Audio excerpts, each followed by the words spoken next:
So life has been hell recently, so let's make some macaroni and cheese. I've never made homemade macaroni and cheese before, and it's my favorite comfort food, so I thought, why not do it today? For this recipe, you will need pasta of your choice. I chose medium shells because it reminds me most of the macaroni and cheese I grew up on. Cheese, of course, salt and pepper, unsalted butter, heavy cream, whole milk. If you want to do a topping, part of the topping is paprika. Another part of the topping will be crushing crackers into little crumbs. These are my favorite crackers if you get them for like cheese and cracker snacks. And flour. If there's any other ingredients that I forgot, I will include it later in the recipe and tell you guys. The first step is to cook your pasta, and the instructions tell you to cook it just till it's about al dente. So this instruction says cook 10 to 12 minutes, so I'm just gonna do these for 10 minutes. While the pasta cooks, this is a good time to mix your cheeses. I chose mozzarella and sharp cheddar. Sharp cheddar is the best cheddar.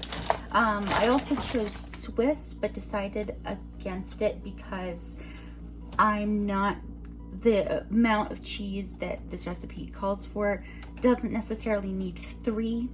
I looked up a few recipes on the internet and I modified them to be my own. Something I forgot to mention, it's always a good idea to salt the water that you're cooking the pasta in, because it helps the pasta not stick to the bottom of the pan while it's cooking. I picked way too small of a bowl to be mixing the 2 cheeses. Also, this should go without saying, but wash your damn hands before touching anything, even though most of this involves stirring with spoons and spatulas and stuff like that. You're gonna be using your hands. Wash your frickin' hands. Forgot to mention, this is the pasta with steam here. It says to, not a certain amount, but it says to drizzle in olive oil. So I don't have specifically olive oil, so I'm just gonna use this cooking oil that I have. Hopefully it won't make too much of a difference.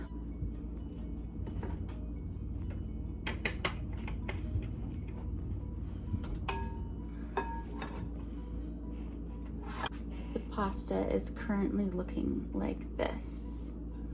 The next thing we're gonna do is improvise just a little bit. We're gonna start with small and go bigger if we need to. I need to melt the butter, add the cream and milk.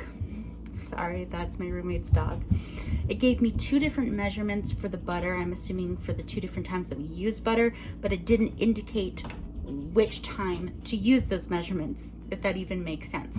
So we're gonna start out with 4 tablespoons, and if I need to add more, I will. Okay, so arguably the most difficult part of the recipe is over.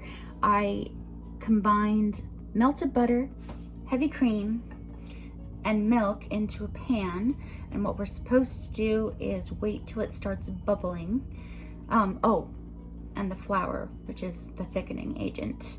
I kind of guessed it on the flour. The counter is a complete mess right now.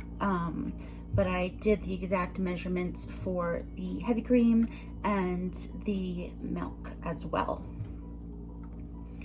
The mixture kind of has a yellowish color to it, which is the butter. So once that's all mixed together and it starts to bubble, which it's starting to do, you can add salt and pepper as you like. So I'm just gonna sprinkle in a little bit, probably more pepper than salt because cheese is already salty, especially mozzarella cheese.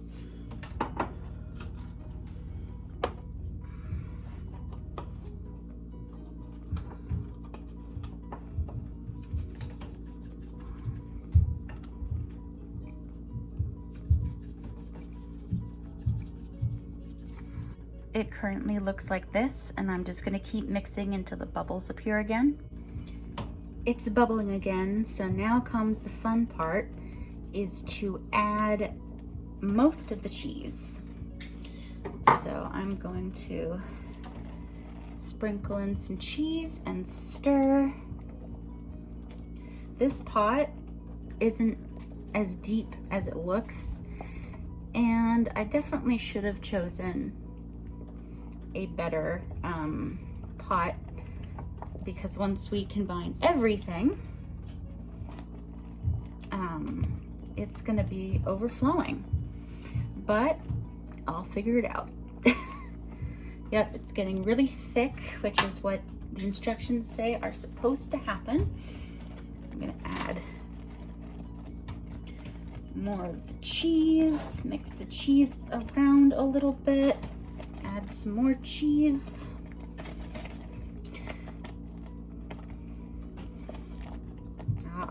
That's the thickness that the recipe talks about.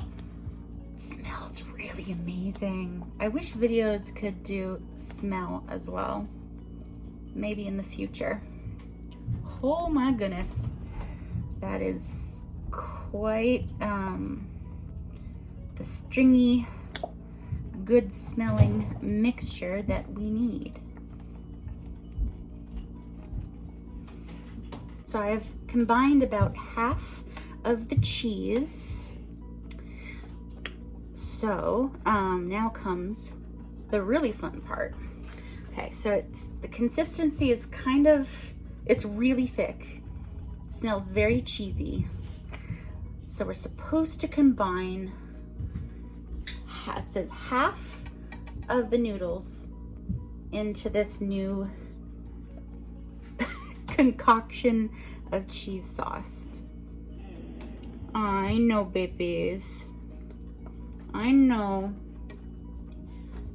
The roommate's dogs are very sad that they are being excluded from all the nice smells. So I washed my hands again, so I'm just going to use my hands to put in the shells.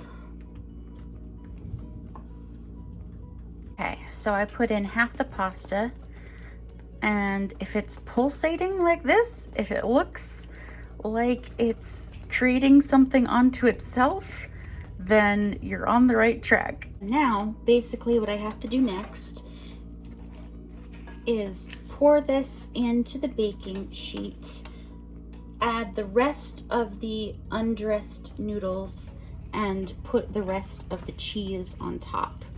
And then we'll make our like crumble topping, like the cracker. So now comes for the final optional step before actually baking, is making like the crust top. So I'm going to use crackers, crumble them up.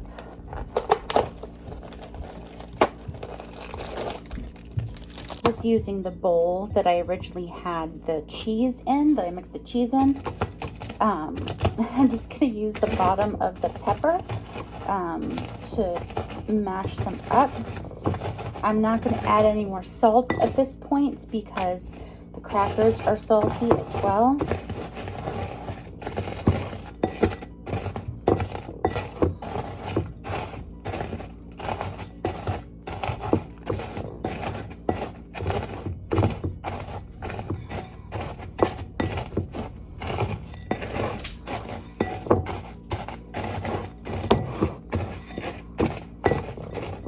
I think this should be enough, but this is the point where you can add paprika.